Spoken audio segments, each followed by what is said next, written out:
সকল ঈদের ঈদ ঈদে মিলাদুন নবী, সকল ঈদের সেরা ঈদ ঈদে মিলাদুন নবী। আমি শ্রদ্ধার সাথে তাদের এই কথা গ্রহণ করে বলি, আপনি যে বললেন সকল ঈদের সেরা ঈদ ঈদে মিলাদুন নবী, আপনার এই কথাটা শ্রদ্ধার সাথে গ্রহণ করে আমি বলি, আপনি যেই ঈদ পালন করেন এটার যদি সকল ঈদের সেরা ঈদ হয়, আমরা বলবো আমার নবী যেটা পালন করছে সেটা হবে সকল ঈদের সেরা ঈদ। তাহলে ইসলামে মুসলমানদের ঈদ কয়টা? আবার বলেন, মুসলমানদের ঈদ কয়টা? দুইটা। এখন আমি আপনাদের কাছে একটু জানতে চাই, নবীজি সাল্লাল্লাহু আলাইহি সাল্লাম যেই ঈদ পালন করেছেন ওই ঈদটা সেরা নাকি আমরা যেই ঈদ পালন করব সেটা সেরা?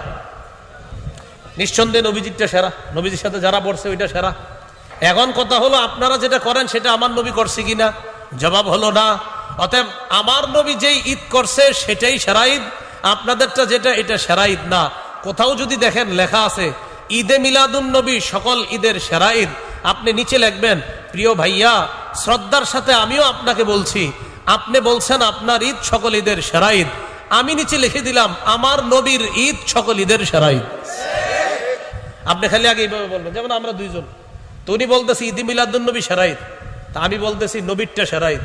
উনি টেনশনে পড়ে গেছে, নবীর ঈদ আর ঈদে মিলাদুন নবী কোনটা? তা আমি বলতেছি আপনি কোনটা? আমি ঈদে মিলাদুন নবী সেরা ঈদ বলি। মানি কোনটা? ওই যে 12ই রবিউল আউয়ালে আমরা একটু আনন্দ উল্লাস করবো, ঘুরমু ফিরমু, খামু শেষে মিষ্টি ইত্যাদি, যাই হোক যেটা হোক।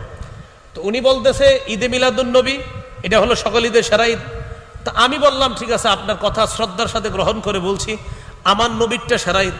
উনি কয় নবীর ঈদ মানি? আমি বলি নবী যে ঈদ করছে। তখন বলতেছে নবী যে ঈদ করছে সেটা কোন ঈদ? আমি বললাম সেটা দুই ঈদ। এখন উনি বলতেছে আমি যেটা করি, আমি বললাম এটা আপনাদের বানানো ঈদ। এখন বলে সেরা কোনটা? আমি কই নবীরটা। আমি খালি প্রশ্ন করবেন, আপনি আগে বলেন নবীরটা সেরা না আপনারটা সেরা, টেনশনে পড়ে যাবে যদি বলে আমারটা, তাহলে টেনশন।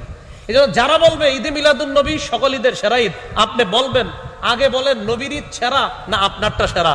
তো তখন সে বলবে নবীর ঈদ সেরা, বলবেন নবীর ঈদের মধ্যে ঈদে মিলাদুন নবী নাই, তাই আপনারটা সেরা না, নবীর ঈদ সেরা ঈদ।